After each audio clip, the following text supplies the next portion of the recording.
njawuliriza kyenda mwemu akatenze mwenda nekyenda mwennya akatenze mukaaga. Yes, eddakiika ziri bbiri zawukanya ku ssaawa 12 z'enkya y'olunaku olwaleero. Twebaza Katonda kubanga tukyali balamu, naawe okyali mulamu. Agulumizibwe Mukama Katonda waffe atusobozesezza okulabika nga ate tutuuse mu kadde akafaanaganako bwe kati. Buli Ssabbiiti olunaku obweruti ku makya tubeera n'ekyokuyiga ekya lesson, era kitukoze bulungi okumala ebbanga eriwerako tituze tuyigira wamu mu nteekateeka efaanaganako bweti. Twagala okubebaza mwenna abatambula naffe mu kuyiga kuno. Nze Robert Kuteesa omwanjuzi omuteesiteesi wa programu eno essomo lya week. Mu ngeri enjawulo banaye munzikirize nsaasire ku mikwano gyange baganda baffe bannyinaze abatuuse mu mbeera enzibu okuyita mu nnaku omukaaga ezo eziwedde okufiirwa omuli ne maama waffe Nalumansi Rose Wenajja Nankumbi eyawummudde era eyaziikiddwa olunaku olw'eggulo. Twagala okusaasirako ku nnyumba y'omugenzi Kisitu Enajja Nankumbi. Maama Mukama akugumye ate era ne bonna ne Najja Nankumbi bamembers mwenna kubanga abantu abo tuli nabo ate nnyo nnyini ddala. Mukama ayongera okubagumya n'abalala bangi abaviiriddwako abantu baabwe banaye okufa tekumanyirika. Mukama ayongera okubagumya. Akadde ka programu essomo lya week mwetwongera okuyigira ebyokwega ebikwatagana ku Mukama waffe Yesu ebya lesson, era nga programu eno era ewagirwa bakadde baffe baganda baffe ate era bannyinaffe okuva mu kanisa Enajja Nankumbi. Twagala okwebaza ekitongole ekya Sabbath School Enajja Nankumbi olw'obuwagizi buno n'okufaayo okubanga ate temuddiriza era mukwataganira wamu. So nga ate tuli wamu ne bannaffe aba Bukasa Shalom. Twagala okubebaza okuva mu East Buganda Field bakwataganira wamu naffe mu buweereza buno, era ne basindika ttiimu ekulemberwa taata waffe omusumba Dr. John Kakembo abatuuse era bamaze okutuula mu ntebe. Kyenkisaba basooke bakubuuzeeko olwo nno tulabe engeri gye tutandika mu lesson yaffe olunaku olwaleero. Njagala kulamusaako ku mukadde waffe Brian Sewankambo. Semusazisa okulaba. Amina nnyo sebe nange okusisenkana. Amina. Abatuuliza ffe mwenna nyiza nnyo menya Mukama waffe Yesu Kristo. Amina. Twebaza Mukama era atuyisiza mu wiiki. Weewaawo. Amina. Sazisa okulabako ssebo. Ndamuseeko ku mukadde waffe Sebadduka Densi. Abatuuliriza mbalamusizaako mu nnya Yesu Kristo Mukama waffe. Amina. Ssebo webala obuweereza. Njagala kulamusaako ku maama waffe. No, njagala kusooka kwebaza twebala okufangayo. Nalabye abakyala abatambuza omulimu nga tebaddiriza. Webale nnyo, webalire ddala. Nsazisa wangi abatuuliza nange mbalamusizaako nnyo mu nnya lya Mukama waffe Yesu Kristo. Amina. Tulabire nnyo mukadde Kabiito ng'ovudde wano. Kabiito tumutumiddeko nnyo mu nnya lya Amina. Amina. Ndi wano ne taata waffe omusumba Dr. John Kakembo. Sibo taata nsanyusa okulaba. Bali kwebaza mukyala Kabiito. Ekintu kino si kyangu. Nedda si kyangu nakato. Tutambulira. Obuvunaanyizibwa bubeera ku bakyala obulala ffe bwe tutaba nabwo. Ebiseera wakati mu wiiki ebisoma okusoma okwaddala okutali kuyisaayisa mu maaso. Nolwekyo okoze bulungi naffe tukwegatteko okutuusa okwebaza okwo. Amina. Tutuusa okusaasira kwe kumu eri famire y'Abakisitu. Kituufu. Tutuusa okusaasira kwe kumu eri omusumba Maka. Bambi. Yafiiridde omuzeeyi we. Mukama abagumye. Weewaawo. Tweyanziza nnyo taata waffe omusumba. Musumba saba otusabire. Katonda waffe otutonda ng'oyagala tubeere bumu nga kitaffe n'omwana n'omwoyo bali omu emirembe n'emirembe. Bwe tubeera obumu bintu bigendera bulungi n'ekifaananyi kya Katonda tukiraga mu nsi. Naye bitusomoza bingi okutulemesa okukituukiriza. Twagala okwejjukanya olwaleero engeri gye tuyinza okukikola. Ekkanisa yo neebeera bumu n'abantu bonna tubeera wamu mu linnya lya Yesu Mukama waffe. Amiina. Tuyanziza nnyo ssebo omusumba. Olwo nno katulabe lesoni yaffe engeri gyetugamba. Mukama yakola bulungi nnyo n'alungamya abawandiisi bano mu kiseera nga kino ne batuweereza ekitabo ky'Abakolinso ekisooka n'ekyokubiri ebyokuyiga ebirimu nga bwe tuli wakati mu keetereekerero ka camp meeting embaga ez'olusiisira. Zikiriza nga gwe ali eyo nga tonnaba kufuna vibe bwe tugamba nga tonnaba kufunamu ogwo omuliro ogweteekateeka okumanya nti embaga ey'ensiisira kyekiseera okugyeteekerateekera kati gufune kubanga okyetaaga. Lesoni tuyiga ku kitabo kino era ebyokuyiga kakati tugenze ku nnamba eyokusatu. Omuwandiisi yakiwa omutwe ogugamba nti obumu mu Kristo.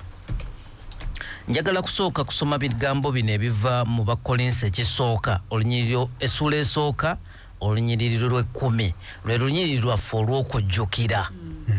Lwagambye nti naye mbeegayirira abooluganda olw'erinnya lya Mukama waffe Yesu Kristo mwenna okwogeranga obumu so okwawukana kulemenga okuba mu mmwe naye mugattirwenga ddala mu magezi gamu ne mu kulowooza kumu. Musumba, kiki kye tuyinza okukola okwongera okunyweza obumu mu ffe kubanga naffe tukkiriza tuli bumu mu Kristo? Ekisooka kutegeera lwaki butulema. Bwe bubulawo kiki ekivaamu? Bufunwa butya? Naye kyewuunyisa omukyala Kabito katusomera akanjula akabaddewo ku Ssabbiiti nti si bantu feeka. Abo abanyumirwa ebisolo by'omu nsiko bakimanyi nti ebisolo ebimu bibeera mu bibinja mu magana nga byonna bya bunene obw'enjawulo okuva ku misege ddala okutuuka ku zi dolphins n'entalumbwa. Ebitonde bino byonna byekuumira wamu. Amazike okusingira ddala gamanyiddwa nnyo olw'okwekuumira kwago awamu obukuuliiri nga n'oluusi bibeera mu bibinja ebitandikira ddala ku mazike 15 okutuuka ku mazike 150. Wabula enkolagana zino si bulijjo nti zibeeramu okutabagana era amazike gano oluusi gasoowagana ne geekuba. Nakaddako. N'abantu nabo balina engeri gye bafaananamu kwe kugamba si kyokka nti batera okubeera mu bibinja naye era nti ebiseera bingi bamanyi okwerumaaluma nga bali mu bibinja ebyo. Ate ago ge mazima ne mu makanisa gaffe obukuukulu bujja ng'emirundi egisinga obungi bwetooloolera ku mukulembeze omu asikiriza era n'okusingawo obubi ebiseera ebimu nga akakuukulu akamu tekakwatagana na kalala. Nebivaamu ensolo zeekuba nezetta n'abantu ba Katonda abaatondebwa ne baweebwa obuvunaanyizibwa okulaga ekifaananyi kya Katonda. Obukuukulu buno bwe tubukkiriza ne tutabusalira magezi butta buli kintu kyonna ekyomugaso mu kkanisa. Butta enjiri, butta obumu, butta omukwano. Mukama atuyambe tuddemu tulivayizinga engeri gye tubulwanyisa. Tweyanziza omutwe gwatugambye nti ekizibu ky'obukuukulu mu kkanisa, the problem of cliques in the church. Tugenda kuddamu tusoma olunyiriri olwo mwami Kuteesa lwatusomedde Bakolinso ekisooka essula esooka olunyiriri 10. mu Luganda yabuyise bukuukulu, mu Luzungu yabuyise bukiliks. Kyeki bukuukulu buno kyeki? Tuyinza okubiyita abantu abakuŋŋaanya awamu naye nga omulamwa gwabwe si mulungi. Ako kateekeremu ddala. Akakuukulu akali awamu naye ng'ebivaamu mu buno ng'ekigatta akakuukulu kano okwawukana ku kalala tebireeta bumu. Kabaddemu batusomere olunyiriri Bakolise ekisooka essula esooka olunyiriri 10. agambye nti naye mbeegayirira abooluganda olw'erinnya lya Mukama waffe Yesu Kristo mwenna okwogeranga obumu so okwawukana kulemenga okuba mu mmwe naye mugattirwenga ddala mu magezi gamu ne mu kulowooza kumu. Tweyanziza mukyala Kabiito, mulanga ki Pawulo gwakuba eri abakristaayo b'e Kolinso? Omulanga gwabakubira ssebo gwakubeera bumu. Essebo ekitegeeza baali scattered, waliwo okwawukana, tebaali bumu, waliwo obukuukulu nga Musumba bw'atunnyonnyodde, naye nga bwe tugambye nti obukuukulu buno wabeerawo ensonga ezibuleeta. Twagala tusome olw'e12 n'olw'e13 bwe tubadde awo wennyini tulabe biki ebyaliyo mu kifo ekyo. kyenjogedde kye kino nti buli muntu mu mmwe ayogera nti nze ndi wa Pawulo, nange wa Pawulo, nange wa Keefa, nange wa Kristo. Kristo ayawuddwamu. Pawulo yakomerera ku lwammwe oba mwabatizibwa kuyingira mu linnya lya Pawulo? Musumba ndi wuwo, kiki ekyali mu kifo ekyo ekyavaamu obubinja obukuukulu cliques? Mwalimu Apollo. Apollo ye muyigirize mwogezi mulungi, mubuulizi mulungi. Yava mu Alexandria ekibuga kya Egypt najja eno. Bw'ayogera eri abamufaananya endowooza abanyumira byayogera bagenda obigeraganya ne Pawulo ananaagira Erwala n'amaaso, mulwadde w'amaaso, kasajja kampimpi bwe kati. Bano nga baagala kuwulira bya Apollo byokka. Apollo bw'abeerawo Pawulo tafuna audience. Si kibi okwagala Apollo, si kibi okunyumirwa Apollo, naye Apollo afunye ababe, Peetero afunye ababe, Pawulo afunye ababe, ne Yesu afunyeeko ababe. Si kibi okunyumirwa ababuulizi ab'enjawulo kubanga tulina tests za njawulo, naye bwe kituleetera obukuukulu obwawukana ne butakkaanya ne butakolera wamu ne bujeregaŋŋana ne butakulagana. Ekibi ekiba mu bukuukulu butta omulimu. Mufunze tulabyewo obukuukulu bagoberera abakulembeze bana okusinziira mu byawandiikibwa bye tusomye, naye baatubuuziza ekibuuzo nti lwaki kyangu nnyo obukuukulu buno okumeruka mu kkanisa? Nsonga ki ezireeta obukuukulu buno okumeruka ku kkanisa? Mwami Ssewankambo ne mukyala Kabito ne Musumba ne Mwami Kuteesa bonaaba olinayo ekikyo, ensonga ezireeta obukuukulu buno cliques okumeruka mu kkanisa. Webale nnyo Sebunze, kyange kyasoose kwe kubanga clique eno etandika ng'erina common agendas oba nga tulina ebitugatta, okugeza nti bwe tuba twogera ku by'omupiira manya nti Mwami Sebadduka agutegeera abimanyi, ekyo ne kiba nga kitugatta. Bwe kitugatta awo ne kituleetera ate ffe okusimbulira awo okwogera ku birala ebitali birungi, oba okwogera ku muntu oba okwogera ku kkanisa n'enkola bwetyo. Mukyala Kabito eyo nti tulina enjawulo ezirabwako okugeza tulinamu abafumbo n'abatali tulinamu abalina ku ssente n'abatalina kati ekyo differences zaffe already ze tulina zisobola okutandika obukuukulu mu kkanisa ate n'ensonga endala twayigako emabega nti mu by'omwoyo tukula bukuzi ate okukula kwaffe kwa bulijjo ate kwa mpola mpola kati ne levels kwe tutuuse mu kukula kwaffe nazo ziyinza okuba entandikwa y'obukuukulu. Okay. Nze enyinyonyoka y'ensonga olumu etugatta ne tukola obukuukulu engeri gye tutegeeramu ebyo ebiyigirizibwa naddala ensonga eziri mu bayibuli ezo zireetawo obukuukulu. Okay. Dr. Kakembo. Abayonaani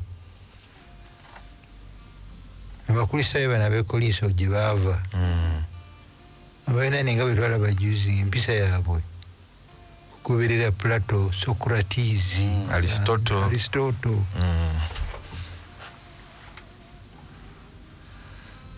Naye nga biva mu kugoberera obugoberezi ideas n'abantu politics ne zibaawula ne mu birala bwe bavaayo ne bajja bayingira mu kkanisa embeera ezo zebamanyiira eri bajja nazo ne baziyingiza ne mu kkanisa nebeerayo ba Aristotle ba Plato kyekimu ku byo ekirala kyendabye mu myaka sitaani tayagala bumu sitaani akyawo bumu buli lwalaba ne babeera babiri bokka bati nga batambula bumu bakkanya bumu kimuluma atutabula ekya spirituality mukyala Kabiita akireese biwolabanga nga obukuukulu buno butabuse n'entalo ne zijja omanya tulemeddwa okukula mu bukristaayo si kukula mu myaka muyinza n'okuba nga mukaddiye mwina n'envi naye nga ebintu byemukola si byakikulu mu bukristaayo. Yongereyo? Yesebo yongerayo. Amalala gakuba wabiri bano abali ku Apollo omuyivu eloquent beba analyzing Apollo aba Petero temujja kirina amalala gekibawa enakani kikimu naye ate agasinga obubi ono gwe bafaatafaata gwe bawaanawaana ne bagamba nti Apollo oli oso nojja wotobadde ennaku zino zonna tubadde tuliya Petero bwabadde avaawo ate ne waddawo gudi naye Mukama atuyambye okomyewo bwe bamugamba ekyo addamu atya wasibuka obuzibu obusinga obukulu obusinga nabali abamufaatafaata abamugoberera gwe bagambye nti musumba bw'otobeerawo ebintu tebigenda bulungi naye bw'obeerawo program zo ate gwe oli progressive omanyi n'okutupromotinga obulungi tolinga gwe bakigamba kikulekawa okiddamu otya enziramuyo ettaka kiriki kano ekazikiza oba ekakuza oba ekalekaawo nti ebitabo tusoma ekyokulabirako ekisingaawo obulungi kyekya Yesu ne Yokaana bagamba Yokaana oli eno naye omusajja ali eri akola ki abatiza enkumu n'enkumu gw'oli eno Petero Yokaana engeri gyakiddamu omusajja oyo gwe wamubatiza omusajja gwe wamusaako emikono naye kakati eri bagira Yokaana engeri gyakiddamu yereeta kiriiki oba yegizikiza yabagamba nti awo yabatiza nno na mwoyo nze ndi w'amazzi buzzi n'asigala ng'agulumiza oli bagamba Sawulo nti Sawulo osse enkumi n'enkumi naye Dawudi takulabangako engeri Sawulo gyakiddamu yegenda oleeta kiriiki oba egenda okutta obwakabaka bonna entalo okwawukana famire okuyulikamu amalala ekyakabi teri kufa tagalina bwe bakwogerako obulungi nga bakugerageranya ne mubulizi munno musumba munno gundi teri atagalina tulina akantu akasituka munda wano we kati ekibi nekasituka naye nga onayogera atali sensitive singa abadde mukristaayo mukulu yandikitegere nti kyakabi okufaatafaata abaweereza ba Katonda oba abakulembeze naddala nga olina ekigendererwa kitali kituufu. Namba 2 singa noono gwe bafaatafaata mukulu mu bukristaayo yanditegedde akabi akali mu kuleka ebintu ebyo ne bigenda mu maaso naye nakizikizanga bukyali. Nyongereyo akalala yongera sebo akalala bakayita mululu greed likireeta obubinja obwo mu kanisa. Bagamba nti omuntu ayinza okukenga mu kanisa wano nga wano waliwo engeri y'okulya naye nga tebiriika bwomu ng'okubirya obulungi byetaagamu nga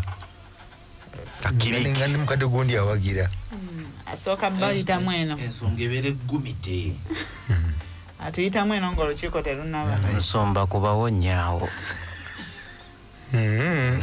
saze kukuba kiriiki tewagira kiriiki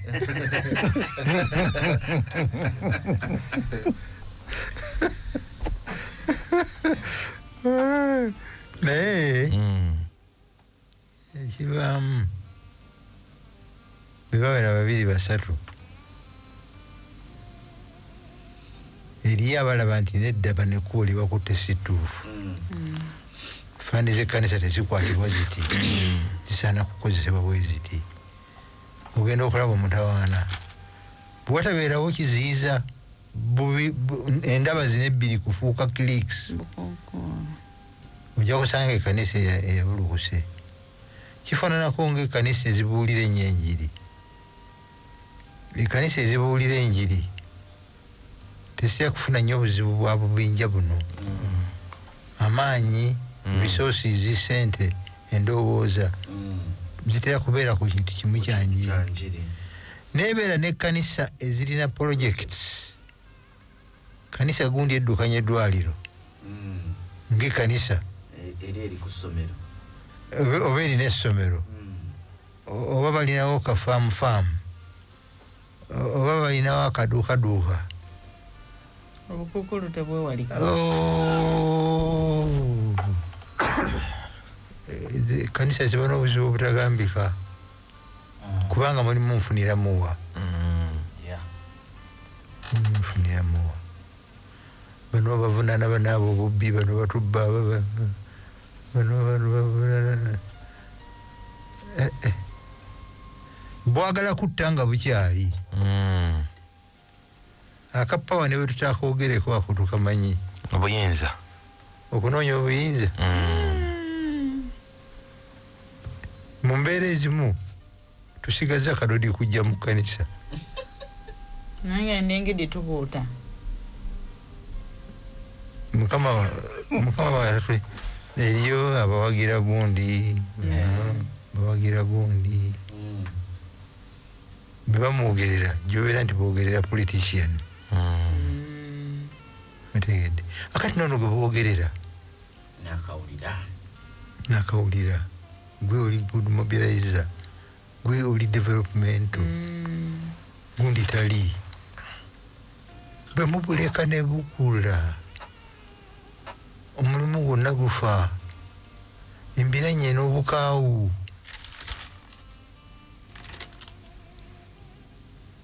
n'ebiina ebituuka nga obulaba bebulako kadodi budodi kokakoka okwawukana ku biri ebweru ate si ku mulembe guno gwokka throughout history ate si mu kanisa yaffe yokka n'endala zonna bwe ziryo. Sebo kibi ky'obuntu obwo. I think wonna tubwekizositinze kasingira ddala obukulu. Omusumba obadde olinayo akalala kakusiwira ddala tubugjeyo bonna. Tebugwayo. Akalala mwami Ssewankamba akako. Nze akasembayo nakajje mu Baluumi 7:18 mpaka ku 2 nti human nature ne bwe twagala okukola obulungi kubeera obumu twesanga tukoze ki tukoze bubi ne weesanga nga tunoonyeeyo obuntu obwo ne tubuteekawo ne butuyisiza ddala bubi. Okay. Nanga akasembayo nti enkyukakyuka mu mulembe twesanga mu kanisa nga mulimu generations za mitendera ng'esatu kati buli mutendera ne gufuna akakuukuulu era nga abavubuka bafuna nnyo obuzibu okuwuliriza abakadde bye bagamba so nga n'abakadde abaasookawo kati waliwo abakadde abaliwo embeera neetabukira ddala. Tweyanziza akasaami nga byonna nti lack of spiritual maturity. Kyebukuukulu no bujja kubanga abamu tetunnakula mu by'omwoyo era tugenda kulaba kupimamu nti kino kisaana okwogera kino tekisaana naye nga baatugambye tusome mu Yokaana 13:35 Yesu alina kyatugamba awo. Bonna kwe banaategeerera nga muli bayigirizwa bange bwe munaabanga n'okwagalana mwekka na mwekka. Amiina. Ekibi ky'obukuukulu buno tina abatali mu kanisa babumanya. Babulaba tulwanira mu public. Fo kyokulaba okwagala Yesu kuno kwayogerako nti oba nalaba okwagala kuno bajja tegeera muli bayigirizwa banga ate balaba bukuukulu buno balaba kulwana ne balabira ddala nga bano bantu nedda tebasikirizibwa kwegatta ku ki Musumba nammwe newamwe nammwe mulina. So tulabira ddala nti baatugamba enjiri mawulire malungi. Gospel is good news. Ne bwe balaba obukuukulu buno ne bwe tutwala good news eno boy batekyali ki good news. Naye era batugambye nti mu kanisa y'Ekkoleeso muno obukuukulu buno bwali bw'amaanyi nti ne baatukanga okusembera akakuukulu akakwatagana ne gundi kasembera kokka n'akakuukulu akakwatagana n'ono omulala kasembera kokka. Ne baba basembedde wamu bali tebalindagananga. Ekyokubiri beetwalanga ne mu kkooti ez'ensi ebintu bya kanisa naye oli n'amutwala mu kkooti ey'ensi ey'Abaroomu ne wabira ddala nga obuzibu obwo abamu yesebo mu kusembera nga bajja n'eyaabwe bajja n'emmere yaabwe ne batuula wali ne bajjayo KFC waabwe ne bajjayo obugaati ne balya nga bali wali batunula kubanga abategese bagundi. It is very funny. Naye baatugambye kuba okweyawula mu bibinja kyekirwadde solution baagituwadde ku Mande yatugambye okwetooloolera ku Yesu. Tuddemu tusome olunyiriro lwe baatuwadde bakolesa ekisooka esulemu olunyiriro lwa 10. Naye mbeegayirira abooluganda olw'erinnya lya Mukama waffe Yesu Kristo mwenna okwogeranga obumu so okwawukana kuleme okuba mu mmwe naye mugattirwenga ddala mu magezi gamu ne mu kulowooza kumu. Kisoboka kubanga tulina background za njawulo culture ya njawulo naye Pawulo atugambye twegattire ddala mu magezi gonna ne mu kulowooza kumu. How is that possible? Mwami Ssewankamba Nkyala Kabiito kisoboka kitya? Mu Yokaana gye tutaasomye 15:5 agamba nti nze muzabbibu mwe matabi. Kati bw'abanga ye muzabbibu ffe matabi tulina kubeera connected ku ye ffe okusobola okubala ebibala ebyo ebirungi okubeera nga tubeera bumu nga tukolagana wamu nga tukola byonna mu ngeri eri harmonious. Okay, Nkyala Kabiito. Obutayawukana nnyo na Mwami Ssewankamba tetulina kwekwata ku Kristo ku bwaffe ng'abantu obumu tebusoboka kituufu tetukiyinza n'akatono ku bwaffe tulina kwekwata ku ye kuba bwe twenoonyaamu enjawulo ne wano we tuli enjawulo nnyingi ze tulina buli omu okuva ku yo okutuuka ku yaani ku y'omulala naye bwe tweripa ku mukama waffe ye solution yokka. Nsomba akantu kano akamalala n'obuzaale n'omululu n'ebirala nga bwe tubyogedde bwe kasituka nga bwe mugambye tetulina maanyi muffe gasobola kakoona naye bwe kasituka n'odduka mangu n'ogenda eri Yesu n'oga ndi mukama wange kaako kazze kiki ekikutta gundi yagambye nti tubadde wali teyakikubyewo obutereevu naye yagambye nti gundi bw'abuulira nze sigira bulungi naye waliwo akasituse akandi obubi Yesu yalina amaanyi agawangula ekibi agakakoonako abadde agenda okusituka okugumuke ofune engeri gy'okolokotamu ono gwe bawaanye nti abuli obulungi n'osiriikirira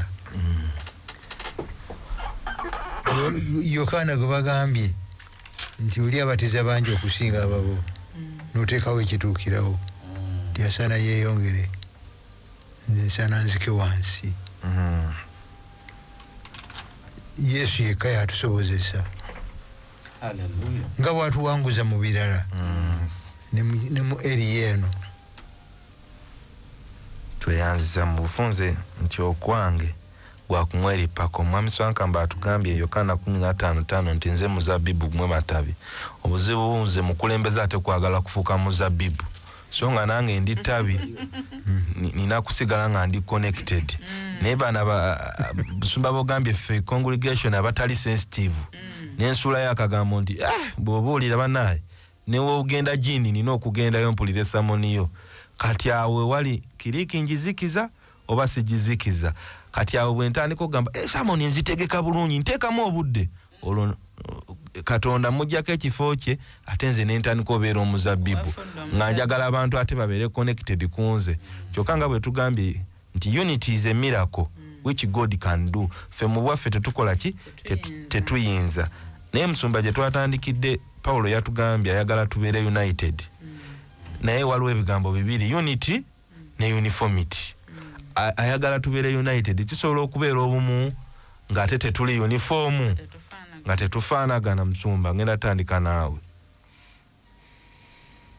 tetuyinza kufaanana Katonda yatutonda nga tuli banjawulo tuli unique mu universe yonna bifaanakana mulimu kakembo omu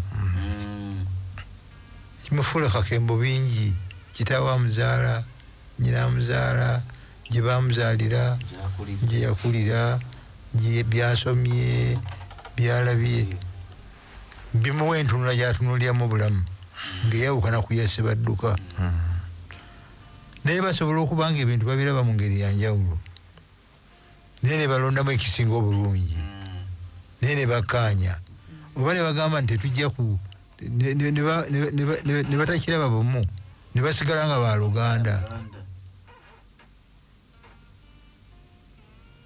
ekyokulabirako kiri mu kitabo ky'abatume ekanisa ng'etabusse Pawulo amala okubuulira enjiri yayikolokolebwa olw'ekisa nga bano bava eno nga bagamba nti wa bano balina kusooka kufuuka Bayudaaya bakomerebwe mmere y'abaana nekitabulatabula ekkanisa nekigiyuza ne bakuba olukiiko gisi ne bawa ensonga zaabwe Pawulo ne Balunabba ne banyola Mukama bakoze ekkanisa n'agiwa omwoyo omutukuvu Yakobo n'agamba nti musule 15 lunyira okutaano Yakobo n'agamba nti tujja kaluubiriza bantu bano katubagaana okulya ennyama eweereddwa eri ebifaananyi naki n'ebino ebyokubaga bamale kufuuka Bayudaaya nedda basigala nga bali different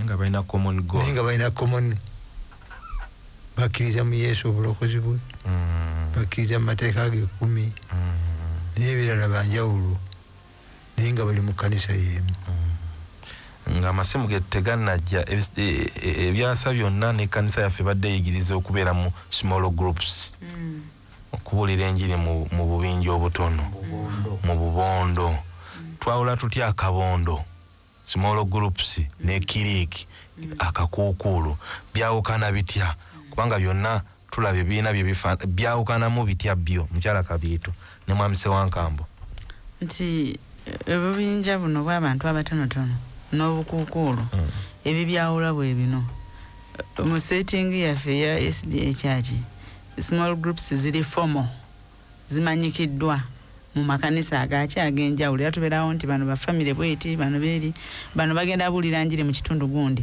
naye bukiriiki bwaffe buno butera okuba informal engeri gye tubutondawo ate n'ekirala bo bubeera best ku competition nga bwe twalabye nti gundi ansinga kino nze nsobola kino nze nsobola kiri so nga ate small groups tubeera ne common ground ng'ekigendererwa kyakusitula mukama waffe mwami Ssewankambo twayanza nnyo mukyala Kabiito ekirala kye tulabye nga ekyawula cliques oba obukuukulu ne small groups ebigambo bibiri nti obukuukulu buli exclusive nti bwe tuba tuli mu bukuukulu tetwagala kwongeramu mulala kubanga oyo omulala ayinza otutabula mu bigambo byaffe bye twogera mu ntegeka y'ebintu gye twagala ogiteekamu naye ate mu small groups it is inclusive nti n'omulala yandyagadde okutwegattako ali free okutwegattako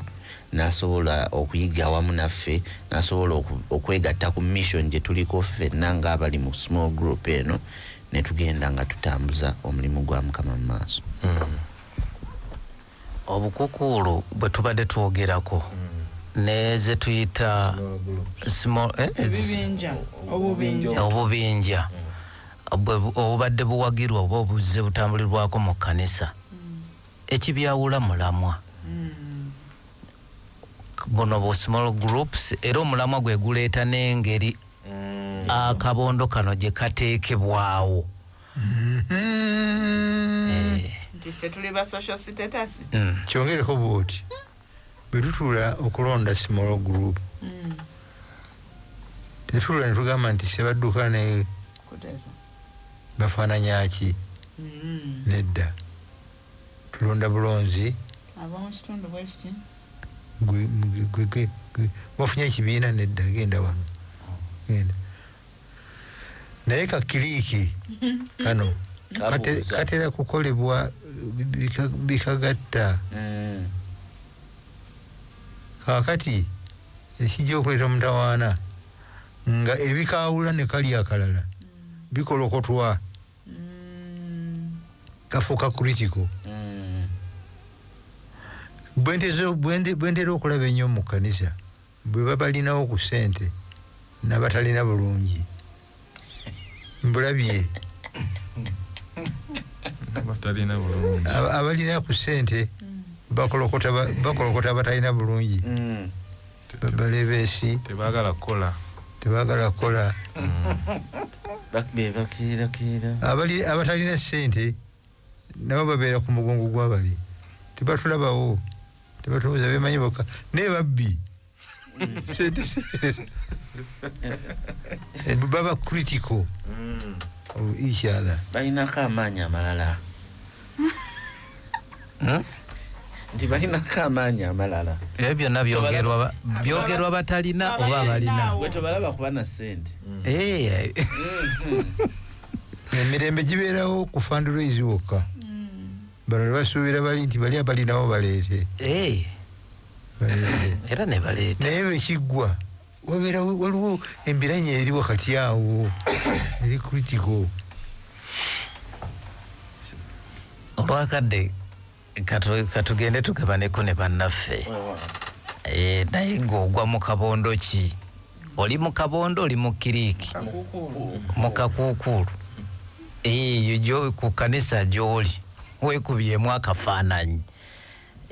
Kale 0394 922 480 oba 0749 251 340. Naye weetaagayo n'obubondo bw'abanene n'obw'abatono.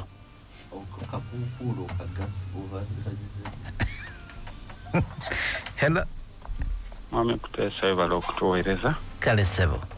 Bakadde baffe mbalamusizza Mukama waffe. Nyamba ebaza okutuweereza. Ono Kasolo Ponsiano bweyogerere. Sebo kye nalabye mu lesoni eno nti Mukama waffe Yesu Kristo wekibanga kyekigendererwa kyaffe ng'abaana ba Katonda okulaba nga tumufaanana. Tusobola okukolera awamu yadde nga tulina enjawukana ez'enjawulo. Okay. Era kye nalabye mu lesoni eno nti lwaki Mukama waffe kino yakiremerako nnyo obumu maanyi. Bingi ebisobola okukolebwa singa ekkanisa tubeera bumu omulimu okulaba omukisa. Kasolo Ponsiano bweyogerere. Webale nnyo Kasolo Ponsiano eweeyogerere webale. Kale naye mu bufunze mukwano wangi. Hello. Yes, sebo. Sebo taata nkulina wano. Webale kuweereza Mukama wange. Amina taata tulina ani ono? Omusinguzi Simon nkubidde kyegeegwa. Mu bufunze obutenkanika. Webale kuweereza lesson enyumidde nnyo. Amina. Kuba nange era mbadde ngisoma wano mutera kugisoma nammwe naye neyanziza nnyo neyanzeeki.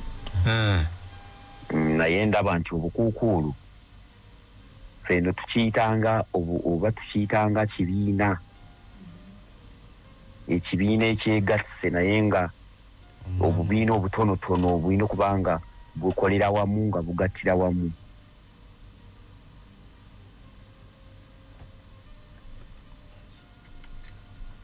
Ye bwatyo bwakirabye. Bwakirengera mu kkanisa. Kale onaagambye ati balamusizza nnyo abaweereza ba Mukama obumu ekibi kibutujjako naye bwe tufuna omukisa okutunuulira Kristo omutuukiriza w'okukkiriza kwaffe n'okuyaayaana okuyiga ekigambo ky'obulamu ky'obumu. Yes, Kristo bw'ayatusuubira bujja mufeera ekigambo kitukuza mu by'omwoyo. Waakiri ne tufunayo muffe abayinza okutta obukuukuulu mu kkanisa. Ne mu community enze Elda Mugerwa Peter Emanyango webale Mugerwa tukoze bulungi kansembyeyo ono wano ku simu. Tukomewo wangi munnange. Kuteesanga essanyu Rebecca. Ye maama. Kati nze mbadde nsaba singa tulabirako kya Yesu Kristo ne tutegeera ne mission nti yakuzza Mukama waffe. Kuba bwe yali ku nsi kuno buli kimu yakitunuulira yawe ow'omu ggulu. Teyatunuulira bantu naye obuzibu bwe tulina tutunuulira basumba ate nga nabo boonoonyi bannaffe. Tutunuulira bakadde tutunuulira naye singa ekyo tetukitunuulira nga tukitunuulira kitaffe ali mu ggulu tujja kuwangula. Nze ssanyu Rebecca. Webale nnyo ssanyu Rebecca. Njagala komawo gye muli. Obumu bwe tuliko kyeyayise unity in Christ. Bakoliso ekisooka essula 3 olunyiriri olusooka paka ku lwokuna. Twayogedde wali ku spiritual maturity. Kyekimu ku kireeta obukuukulu kubanga tetunnakula mu by'omwoyo. Pawulo alina kyageraageranya kuffe abatannakula mu by'omwoyo. Alina kyatugeraageranya nakyo kabatusomereyokko. Nange abooluganda saayinza kwogera nammwe ng'ab'omwoyo naye ng'ab'omubiri, ng'abaana abawere mu Kristo. nabanywesa amata so si mmere kubanga mwali temunnayingiza temunnagayinza naye era ne kaakano temunnagayinza kubanga mukyali ba mubiri kubanga mummwe nga bwe mukyalimu obujja n'okuyomba temuli ba mubiri era temunnatambula ng'abantu obuntu kubanga omuntu bw'ayogera nti nze ndi wa Pawulo n'omulala nti nze ndi wa Apolo nga temuli bantu buntu. Toyanza musumba kantandikire ddala naawe nga tekannakuvaako abageraageranyiza n'abaana abato abawere abakyanywa amata tulabawo ebintu bibiri milk ne solid food. Abantu abali spiritually immature baba banywa mata, then abantu abakuze mu by'omwoyo balya mmere. Tukigeraageranya mu mbeera zaffe za bulijjo mu kanisa okunywa amata. Omuntu anywa amata akyali ku mata abeera atya? Kikwolabira nti gano gakyali mata, ye kikwolabira nti kati ono ali ku solid food, ali ku mawogo, ali ku katogo, ali ku lumonde mu by'omwoyo. Soko kisoseeka walala. Okisolidde mukyala Kabiito kubanga bwe tulaba abayise bawere oyinza okulowooza abavuma buvumi oba abanda mayininga bati kye batamanyinga abaana abawere tebamanyi buzaalirana bwa muntu human nature. Tebakimanyi nti Apollo naye ali mu bwetaavu bwe bumu ng'obwabwe. Bwe batunulira byakola biri ebisukka ku byabwe balinayo basitula ne bamuteeka ku ddala okutateekebwa muntu. Omukyalo oli nga bw'agambye ayogedde eddala erisaanye okuyitimula mu bulamu bwaffe lya Yesu Kristo yekka. Omuntu atasobola kumanya nti bano bantu tanyigula ttama. Ono muntu alina waakoma aba akyali muto mu by'okukkiriza. Mjara kati Kabiito adde ku kiri wano tunyonyodde is describing their spiritual journey nga bwe bali bakyali baana. Kati twagala tulabe nga musumba we watugambye nsobola okubeera mu kanisa ebbanga eddene naye nga nkyali ku mata, naye nga nze ndowooza mmeketa muwogo. Kati mukyala Kabiito atunyonyole mu by'omwoyo amata ge galiwa, awuliriza naye akitegeere bulungi. Then mu by'omwoyo nti ntuuse okulya muwogo abeera atya, lumonde abeera atya. Mukyala Kabiito nti nze ndowooza nti okubanga nkuzeeko mu by'omwoyo nga sikyali muwere nga nsobola okuba ne insight nenfuna spiritual discernment nga nsobola okwawula eby'omwoyo ku bitali byaki bya mwoyo. Nyinza obutasobola kukyerabamu naye nsobola okulaba omuntu omulala. Senga mbeera ne mukwano gwange Ssewankambo nga buli ky'omugamba ne mu nnyumya yammwe eya bulijjo buli kimu ajuliza Kristo nga Kristo ye reference ye, kinyambako okumanya nti Ssewankambo ono takyali ku mata. Atandise okugaaya ku mmere. Musumba ndaba ontunuulira naye amata ne solid food tusobola kigeraageranya ne seriousness. Kankigeraageranya n'ebinyonyi ewaffe mu Lujja tulina emiti naye waliwo ebinyonyi ebimazewo emyaka kumpi nga 20 kamunye zifamire zizaalira awo zazaddeyo bikamunye 2. Ntula ku lubalaza nga nsoma lesoni naye nga nsoma ne nature. Olutalo luli mu kuliisa bikamunye bino ebito. Taata waabwe ne maama waabyo bagenda ne bayigga ne bajja n'ebinyama bino biraba n'okuyimirira obuyimirizi tebisobola. Olutalo lw'okubiriisa naye babajjeemu bwe babajjamu ne batandika okubuuka bebeeyigira n'obiraba biri mu bbanga bibi binoonyeza.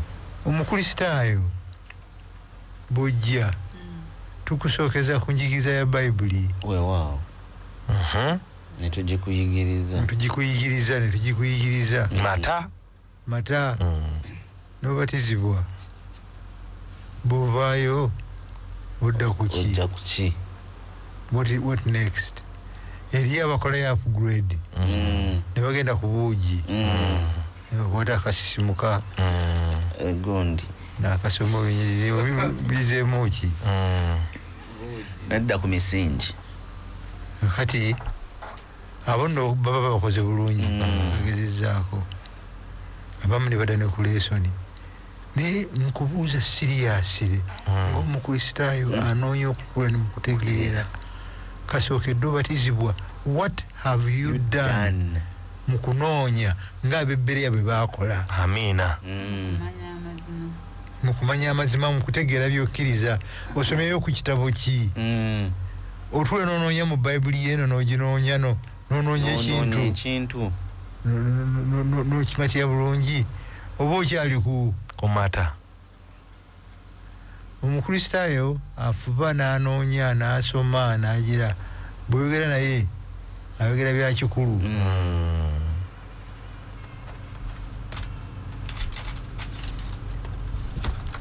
kandekeraawo tweyanziza tukutegedde bulungi musumba ofunze ekyawula ab'amata n'abamuwogo kwe kufaayo kuno kwe tuteekamu nkwagala okusemberera Kristo nti abebbereya bo bayawukanako n'aba Aseni n'abekoliiso nti bo baanoonyanga ono kyayogedde mu byawandiikibwa bwe kiri mu bufunze baava ku mata ne baagala okwengera okulya ku mmere eno eri solidi naye omukristaayo asigadde ku mata nti ku sabbiiti lwabikula bayibuli addamu kugibikula ku sabbiiti ejja ng'ajja ku kyaki kitegeeza aba asigadde kuki ku mata naye ono omulala webagwamu kakiriiki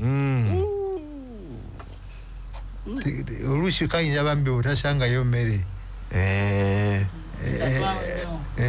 nerwanyisa ndowooza mbi n'amata ne gayiika nga tumaliriza lesoni yamaliriza etugamba yadde tugambye nti tetulina kuzimbira bulamu bwaffe eri bakulembeze naye batugamba tekitegeeza nti tetulina kubayamba nti tetulina kukwatagana nabo mu ministry naye batugambye abakulembeze be tulina okukwatagana nabo abo bebo buli wenja n'ensula y'akantu wabula obulidde bulungi praise eno alina gisonga ku Mukama si kugyeteekako talina kutwala kifo kya Mukama naye obuyinza buno alina kubulekeraani Mukama lesoni bwetu bwe yatugambye era ne batugamba nti abantu abakuze mu by'omwoyo be baba balina the mind of Christ kulowooza ng'okwa Kristo nga tebali selfish tebeerowoozaako naye nga tebeekulembeza naye nga bakulembeza Kristo nja kusaba mwami Ssewankambo otuweereyo essaala eggalawo yes nga tugenda okuwa essaala eggalawo era nange mbadde nja kumaliriza na Yokaana 15:5 nga gye lukwera lugamba nti abeera mu nze nange mu ye oyo abalaba ebibala bingi kubanga awatali nze temuliiko mmwe kye muyinza kukola katwebaze omukulu Katonda waffe tukwebaza kubanga otukuumye era otulabiridde otuyigiriza n'enkya ya leero obumu mu Kristo tukusaba Katonda waffe obumu buno buleme okubanga tubwogerako bwogezi naye ate kibeere ekitundu ku bulamu bwaffe nga tutambulira wamu naawe otugatte ffenna mu diversities zaffe otuyambe okukola omulimu gwo okutuusa lw'olikomyawo bwakabaka bwo obw'omu ggulu bwe kusaba kwaffe mu Yesu Kristo Mukama waffe amina tweyanziza nnyo tweyanzeege kaakati